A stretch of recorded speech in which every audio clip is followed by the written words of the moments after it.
Think about the last time a conversation went completely silent. Not because it was over, but because nobody knew what to say next. What did you do?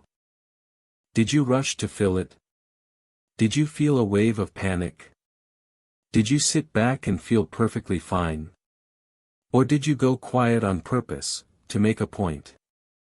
How you handle silence isn't random. It's one of the most honest things about you, and most people have no idea what it reveals. There are 4 types of people when it comes to silence. By the end of this, you'll know exactly which one you are, and why it matters more than you think. Type 1, the filler. You know this person. They're the one who makes a joke the second silence lands. Who asks a random question just to break it. Who hums, laughs awkwardly, or grabs their phone. For the filler, silence feels like a signal. A signal that something has gone wrong. That the other person is bored, or angry, or judging. So filling the gap isn't annoying, it's survival. Type 2, the enjoyer. This person can sit with silence for minutes and feel nothing but comfortable. They don't rush to speak. They don't feel the need to perform. For the enjoyer, silence isn't empty, it's full. Full of presence, thought, and trust. They see quiet as something you share, not something you escape. Type 3, the anxious holder. They go quiet, not because they're comfortable, but because they've frozen. Body tense. Hands still. Mind racing through every possible reason why the silence exists. The anxious holder isn't silent by choice. They're trapped.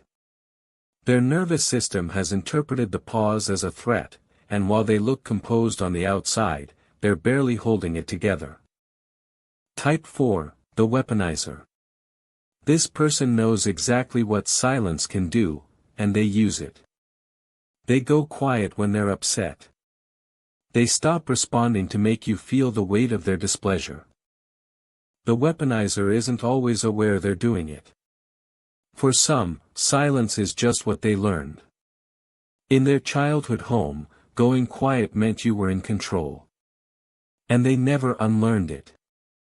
Now here's the part most people miss.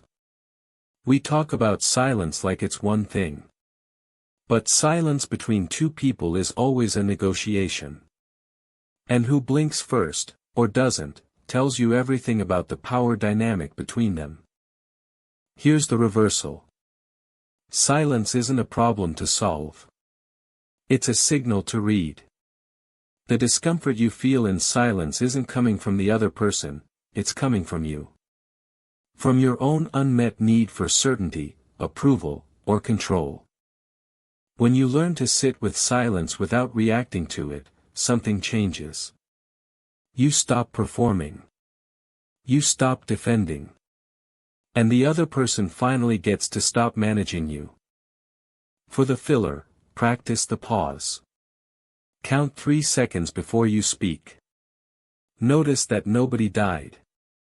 For the anxious holder, remind yourself, silence is not a verdict. It's just a moment. For the weaponizer, ask yourself what you actually want. If it's to be heard, silence won't get you there. If it's to punish, it might work once. But it costs you the relationship slowly.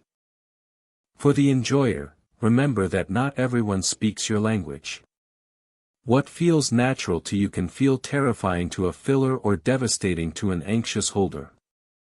Offer a word, even when you don't need to. The most emotionally intelligent people aren't the ones who always know what to say. They're the ones who know what silence means, for themselves, and for the person in front of them. So, which one are you? The filler, the enjoyer, the anxious holder, or the weaponizer?